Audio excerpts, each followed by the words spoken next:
Good morning friends, आप सबों को एक और बार हमारे उद्धारकर्ता मुक्तिदाता प्रभु यीशु मसीह के सामर्थी नाम में जय मसीह की। अजीजों, आज से लेकर आने वाले शनिवार तक एक विशेष संदेश मैं आपके साथ बांटना चाहता हूं और ये श्रृंखला में होगा और मैं विश्वास करता हूं इस संदेश के द्वारा अपने से आशीष पाएंगे।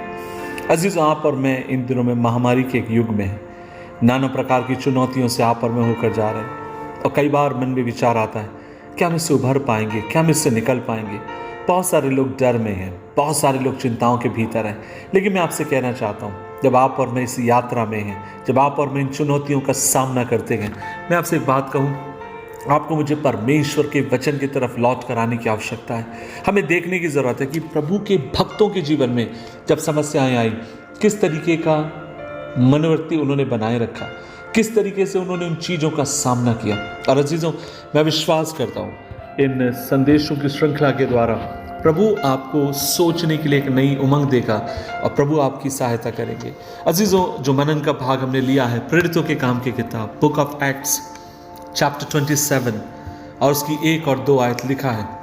जब ये निश्चय हो गया कि हम जहाज़ द्वारा इटली को जाएं, तो उन्होंने पौलुस और कुछ अन्य बंदियों को भी यूलियुस नामक अगस्तुस की पलटन के एक सूबेदार के हाथ में सौंप दिया।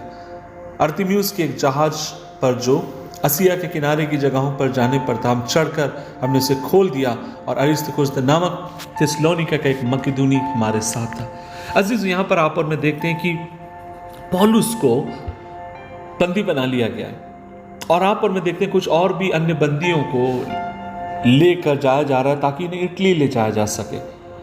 और लगभग कहा जाता है कि इस जहाज के भीतर ये लोग 276 लोग हैं। आपको कहाँ मिलता है? प्रेरितों के काम की किताब 27 अध्याय उसकी 37 आयत में 276 लोग हैं और इन्हें यहाँ से अगस्तस के सामने हाजिर होने के लिए ले जाया जा रहा है। और वचन में लिखा है, जब ये लोग अपनी यात्रा को शुरू करते हैं, आप इसमें देखने पाएंगे कि एक बड़ा तूफान, बड़ी आंधी वहां पर आती और यहाँ तक इतनी आंधी और तूफान आती है कि न दिन में इन्हें सूरज दिखाई देता और न रात में इन्हें चंद्रमा।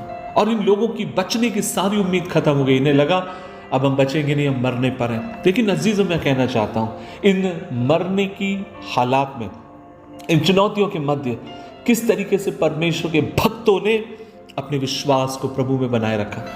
आज मैं आपसे कहना चाहता हूं, हम भी आज अलग अलग प्रकार की चुनौतियों से और समस्याओं से होकर जा रहे हैं, लेकिन प्रभु का वचन आपसे मुझसे क्या कहता है, प्रभु के सेवकों ने कैसे अपने विश्वास को प्रभु में बनाए रखा, हमें उनसे सीखने की जरूरत है।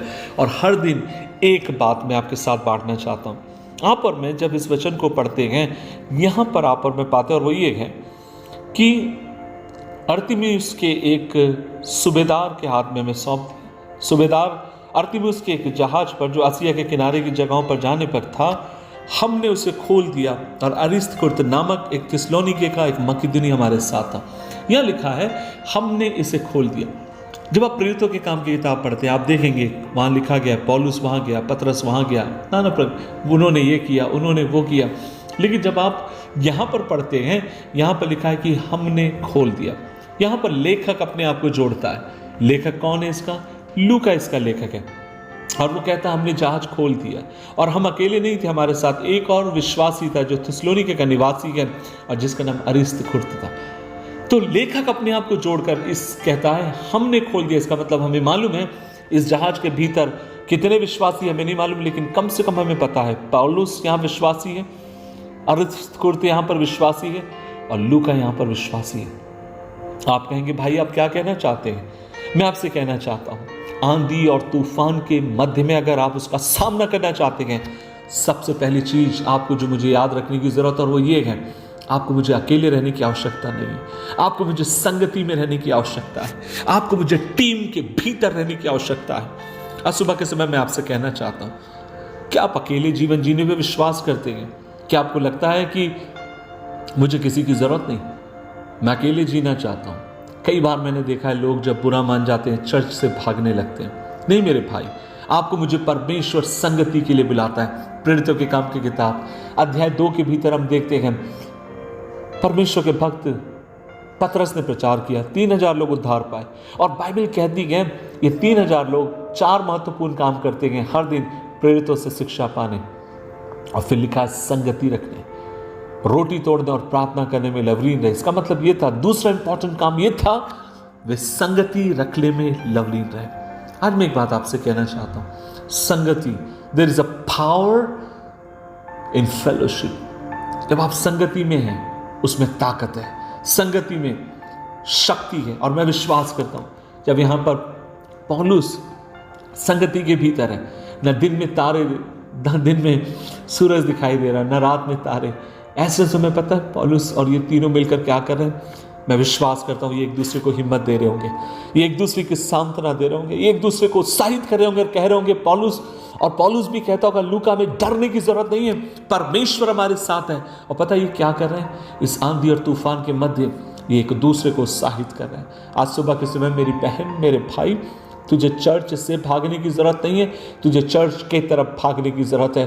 तुझे बाइबल से भागने की जरूरत नहीं है, आंधी और तूफान के बीच में तुझे बाइबल के तरफ भागने की जरूरत है।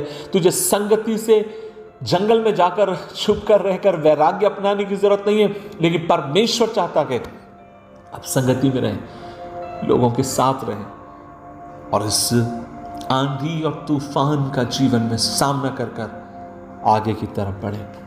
तो पहली भी चीज मैंने देखी और वो ये है कैसे पौलुस इस आंधी और तूफान का सामना करता है। और सबसे पहली बात, पौलुस आंधी और तूफान का सामना करता है अपने मित्रों के साथ संगति के द्वारा। आइए हम संगति में बने रहें, खुदा हमारी सहायता करे। प्रभु जो संदेश आज हमने सुना, अनुग्रह दे हम इसमें बने रहें, संगति को तुच्छ ना जाने, भक्तों की संगति और कलीसिया को हम तुच्छ ना जाने, लेकिन अनुग्रह दे संगति में लगातार हम बढ़ते जाएं। यीशु मसीह के नाम से मांगते हैं, आमीन आमीन।